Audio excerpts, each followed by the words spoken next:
नमस्कार, live India में आपका स्वागत है। मैं अनिल सम्राट। केंद्रीय मंत्री चिराग पासवान ने एशिया अस्पताल के निदेशक सुरभि राज की गोली मारकर हत्या किए जाने पर कहा, यह चिंता का विषय है और अगर ऐसी एक भी घटना घटती है तो वह सरकार को सवालों के घेरे में खड़ा करती है। उन्होंने कहा कि हाल ही के दिनों में अनुसूचित जाति के लोगों की, खासकर पासवान समाज के लोगों की चुन चुनकर हत्याएं की गई। शहरी इलाकों में भी अपराध बढ़े हैं। यह यकीनन सरकार के लिए चिंता का विषय है। उन्होंने कहा कि मुझे लगता है कि इसके पीछे एक राजनीतिक दृष्टि भी है। ये चिंता की बात है और अगर एक भी ऐसी घटना घटती है तो वो जरूर सरकार को सवालों के घेरे में खड़ा करती है। हम लोग खुद प्रदेश प्रशासन से मुख्यमंत्री जी, जो कि प्रदेश के हमारे गृह मंत्री भी हैं, उनसे भी हम लोगों ने पुनः ये आग्रह किया है लिखित तौर पर भी, क्योंकि हाल फिलहाल के दिनों में जिस तरीके से टारगेट किलिंग भी बढ़ी है, जिस तरीके से अनुसूचित जाति से आने वाले लोगों के लिए, खास तौर पर पासवान समाज के लोगों की भी इस दौरान चुन चुनकर हत्याएं की गई हैं। उसके अलावा भी शहरी इलाकों में भी जिस तरीके से घटनाएं यहाँ पर एकदम से बढ़ी हैं, ये यकीनन सरकार के लिए चिंता का विषय है। मुख्यमंत्री जी से भी ये आग्रह हम लोगों ने पुनः किया है कि इस बात को नियंत्रित करने की जरूरत है। कौन ऐसे असामाजिक तत्व हैं जो कि चुनावी वर्ष, और मैं मानता हूं कि कहीं ना कहीं इसके पीछे राजनीतिक दृष्टि भी है, ऐसे असामाजिक तत्व जो कि चुनावी वर्ष होने की वजह से सरकार और सरकार की छवि को खराब करने की सोच के साथ इस तरीके की घटनाओं को अंजाम दे रहे हैं, उन लोगों को चिन्हित कर कड़ी से कड़ी सजा दी जाए। हम लोगों ने भी स्थानीय प्रशासन, अलग अलग जिलों में जहां जहां पर भी इस तरीके की घटनाएं हो रही हैं, वहां पर एसपी हो, स्थानीय प्रशासन के लोग हो, उनसे बात कर तुरंत ऐसे लोगों को चिन्हित कर कड़ी कार्रवाई करने का हम लोगों ने भी बात किया है। उम्मीद करते हैं मुख्यमंत्री भी इस बात को लेकर गंभीर हैं, चिंतित हैं। जिस तरीके से ये घटनाएं बढ़ी हैं, उम्मीद हम लोग जरूर करते हैं कि भविष्य में कम से कम ये घटनाएं नियंत्रित होंगी। मामले में तो आपकी पार्टी का नेता का नाम आरजेडी भी लगातार ले रही है, कार्रवाई नहीं हुई, तो राजनीतिक मतलब क्या है इसका? भाई, जिसका भी नाम सामने आ रहा है और किसी ने भी, भले वो हमारी पार्टी का कोई सदस्य हो, गठबंधन का कोई हो, या कोई भी व्यक्ति असामाजिक सोच रखने वाला जो ऐसी घटनाओं को अंजाम दे रहा है, उसको कड़ी से कड़ी सजा मिलनी चाहिए। किसी का भी संरक्षण किसी अपराधी के प्रति नहीं होगा। हम लोगों के पार्टी का प्रतिनिधि मंडल भी गया था, जिस घटना का आप जिक्र कर रहे हैं, कोमल पासवान का, वहां पर हमारी पार्टी के सांसद जमुई से अरुण भारती जी, जो कि प्रदेश के प्रभारी भी हैं, वो भी गए थे। मुख्यमंत्री जी के संज्ञान में इस पूरे विषय को भी दिया गया है। मेरी खुद मुख्यमंत्री जी से बात हुई है। ऐसी घटनाओं में और इस तरीके की जितनी घटना है, जो भी दोषी है बख्शा कतई किसी को नहीं जाएगा। कड़ी से कड़ी सजा सबको होगी। बट हाँ, भविष्य में ऐसी घटना ना हो, इसको लेकर भी हम सब लोग चिंतित हैं, उसको लेकर भी हम लोग प्रयास कर रहे हैं। कांग्रेस नेता पवन खेड़ा ने बिहार के मुख्यमंत्री नीतीश कुमार के मानसिक स्वास्थ्य से जुड़े मुद्दे पर कहा कि यह चिंता का विषय है। मुख्यमंत्री के स्वास्थ्य को लेकर तो हम चिंतित हैं ही, लेकिन हमारी चिंता बिहार के लिए अधिक है। इस तरह के नेतृत्व यदि बिहार के पास है तो बिहार कितना महफूज होगा या उसके हित कितने सुरक्षित रह सकते हैं। देखिए, चिंता का विषय है। मुख्यमंत्री जी के स्वास्थ्य के लिए तो हम चिंतित हैं ही, लेकिन बिहार के लिए भी और ज़्यादा चिंता है कि इस तरह का नेतृत्व अगर बिहार के पास है तो बिहार कितना महफूज है, बिहार के हित कितने सुरक्षित रह सकते हैं। देखिए, चिंता का विषय है। मुख्यमंत्री जी के स्वास्थ्य के लिए तो हम चिंतित हैं ही, लेकिन बिहार के लिए भी और ज़्यादा चिंता है कि इस तरह का नेतृत्व अगर बिहार के पास है तो बिहार कितना महफूज है, बिहार के हित कितने सुरक्षित रह सकते हैं। चलिए आगे बढ़ेंगे। हरियाणा के मुख्यमंत्री नायब सिंह सैनी ने कहा कि करनाल में 3 दिवसीय मेगा सब्जी एक्सपो 2025 का आयोजन किया गया है। ऐसे मेलों से किसानों को नई तकनीक सीखने का मौका मिलता है, उनकी आय बढ़ती है। उन्होंने कहा है कि हमने हरियाणा में 3 नए उत्कृष्टता केंद्र खोलने का भी फैसला किया है। हम इस संबंध में प्रयास कर रहे हैं कि हमारे किसान भी इसमें लगातार शामिल हो रहे हैं। ये 3 दिवसीय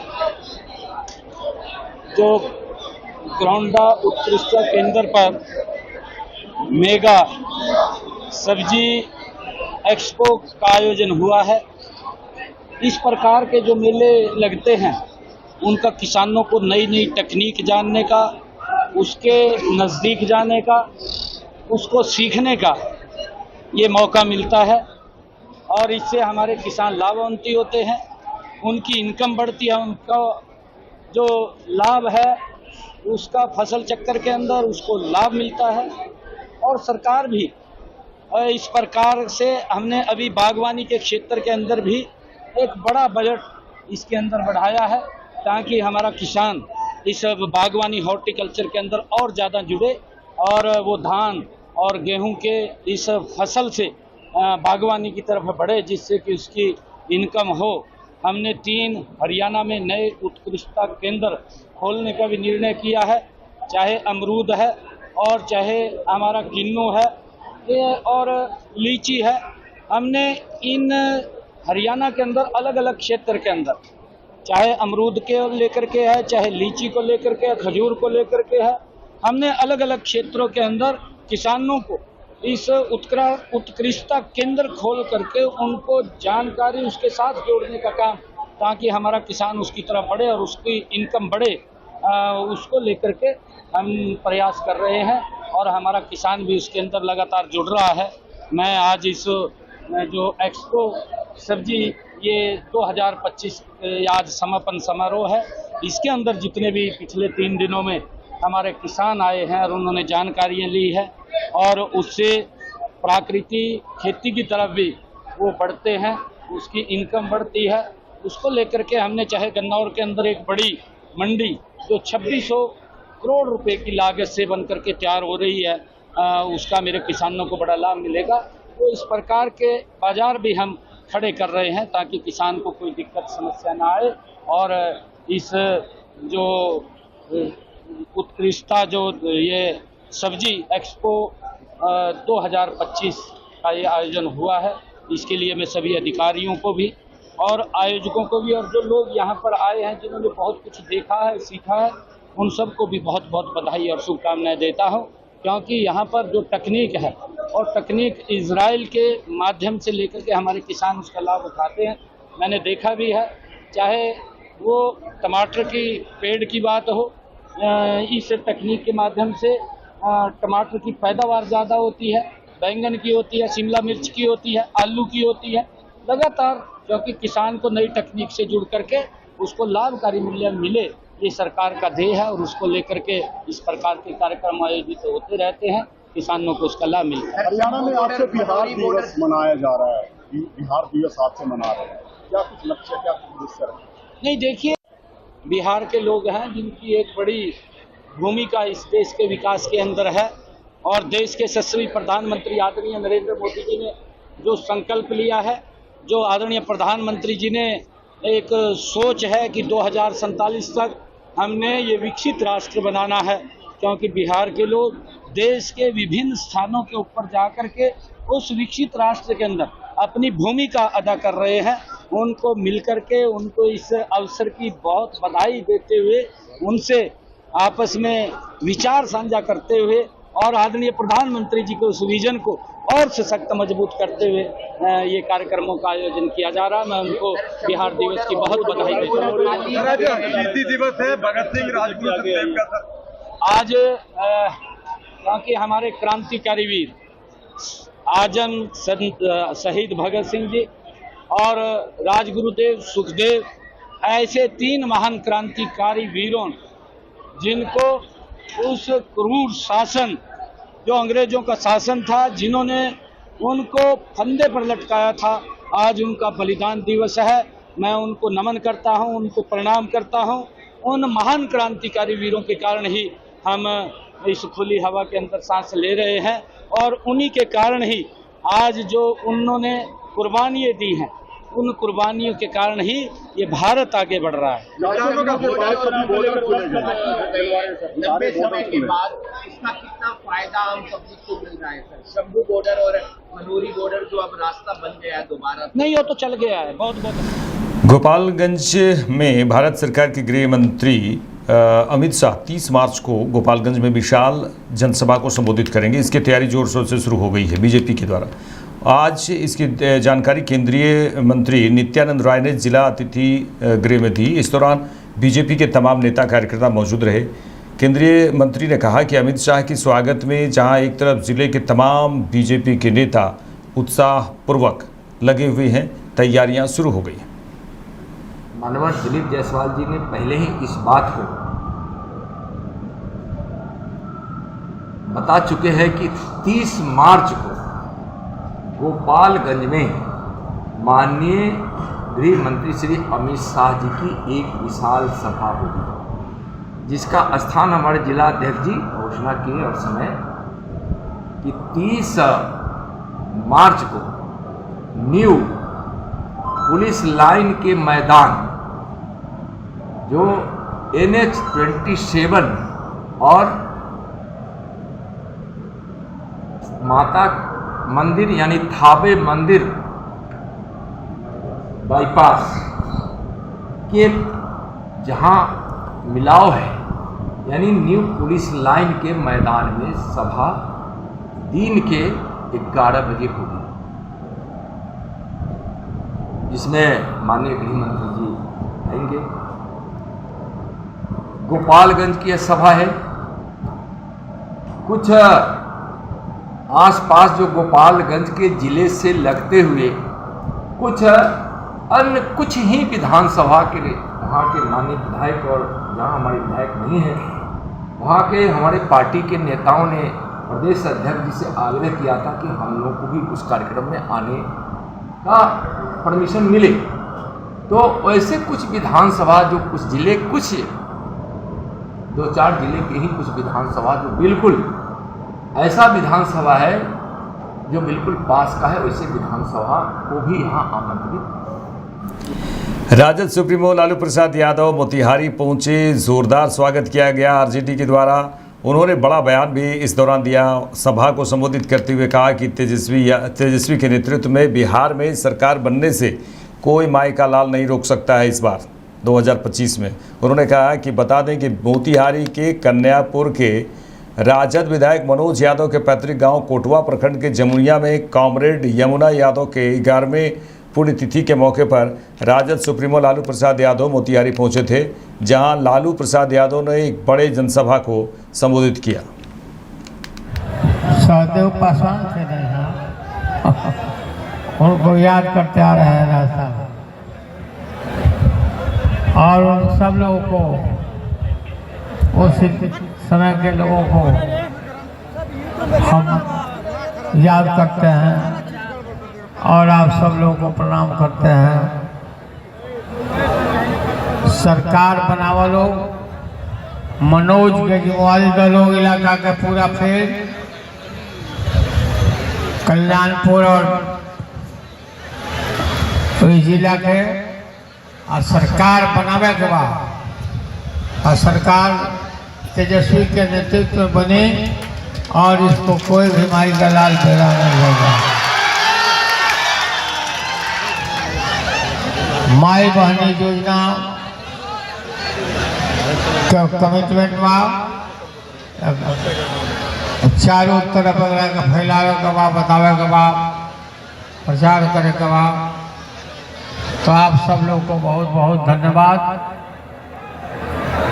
कामरेड जमुना यादव अमर रहे, कामरेड जमुना यादव अमर रहे।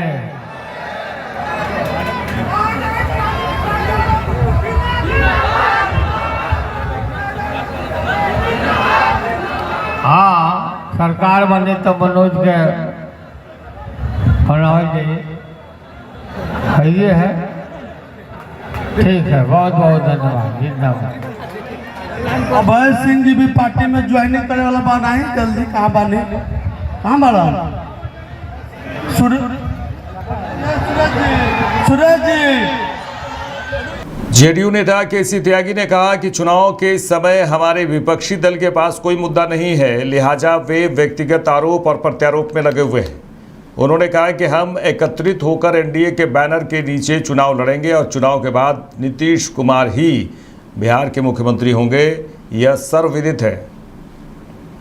चुनाव के वक्त हमारे विपक्षी दल के पास कोई मुद्दा नहीं है, लिहाजा वो व्यक्तिगत आरोप और प्रत्यारोप में लगे रहते हैं। हम इकट्ठे होकर के एनडीए के बैनर के नीचे चुनाव लड़ेंगे। चुनाव के बाद नीतीश कुमार ही वहां के मुख्यमंत्री होंगे, ये सर्वविदित है और सर्वमान्य है। जिस तरीके से तेज प्रताप यादव की एक वीडियो वायरल हुआ था, उसमें कहा था कि एक पुलिस अधिकारी को नचाया गया, होली पे कहा गया सस्पेंड कर दिया। ये पहली बार नहीं है। जब लालू प्रसाद जी मुख्यमंत्री थे तो वहाँ इस तरह के भोंडे नाच हुआ करते थे। उसी परंपरा का निर्वाह श्री तेज प्रताप जी कर रहे हैं। उत्तराखंड के मुख्यमंत्री पुष्कर सिंह धामी अपनी सरकार के 3 साल पूरे होने पर कार्यक्रम में शामिल हुए। उन्होंने कहा कि आज राज्य में उद्योगों के लिए एक अनुकूल वातावरण तैयार कर औद्योगिक विकास को सुनिश्चित किया जा रहा है। प्रदेश के बुनियादी ढांचे को नए आयाम प्रदान किए जा रहे हैं। 3 वर्षों में हमारे प्रदेश ने कई उपलब्धियां हासिल की हैं और नए नए कीर्तिमान स्थापित किए हैं, जिसकी गूंज पूरे देश में सुनाई दे रही है। Adventure tourism, film shooting destination और वेडिंग डेस्टिनेशन के एक विशिष्ट हब के रूप में तेजी से उभर रहा है। इसी के साथ साथ आज राज्य में उद्योगों के लिए भी एक अनुकूल वातावरण तैयार कर औद्योगिक विकास को भी सुनिश्चित किया जा रहा है।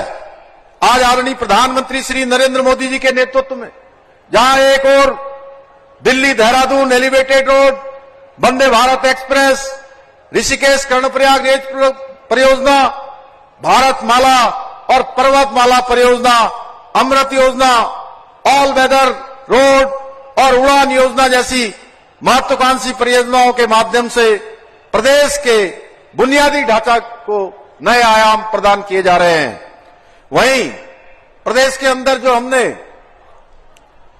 राज्य की देवतुल्य जनता से जो वायदे किए थे, जो संकल्प लिए थे, जो वचन दिए थे, उसके अनुरूप हम प्रदेश में रहने वाले अंत्योदय परिवारों को 3 गैस के सिलेंडर प्रदान करना हो, प्रदेश की महिलाओं को 30% का क्षैतिज आरक्षण की व्यवस्था लागू करनी हो, आंदोलनकारियों को आरक्षण देना हो, वृद्धावस्था पेंशन दोनों पति पत्नियों को, दोनों बुजुर्गों को घर में देने का प्रावधान करना हो, सरकारी नौकरियों में खेल कोटे को पुनः प्रारंभ करना हो, विद्यार्थियों की छात्रवृत्ति प्रदान करना हो या 207 प्रकार की पैथोलॉजिकल जांचों को निःशुल्क सुविधा करनी हो, महिलाओं और युवाओं हेतु स्वरोजगार की विभिन्न योजनाओं के माध्यम से अंतिम व्यक्ति के कल्याण को लेकर, इस लक्ष्य को लेकर कार्य किया जा रहा है। इन्हीं प्रयासों का परिणाम है विभिन्न चुनौतियों के बावजूद इन 3 वर्षों में हमारे प्रदेश ने कई उपलब्धियां हासिल की हैं और नए नए कीर्तिमान स्थापित किए हैं, जिनकी गूंज आज पूरे देश में सुनाई दे रही है। ये हम सभी के लिए गर्व का विषय है कि नीति आयोग द्वारा जारी वर्ष 2023 और 24 के सतत विकास के लक्ष्यों को प्राप्त करने के इंडेक्स में हमारे उत्तराखंड को देश में पहला स्थान प्राप्त हुआ है। मेरे साथ इस बुलेटिन में इतना ही। देश दुनिया की तमाम खबरों के लिए देखते रहिए लाइव इंडिया। नमस्कार।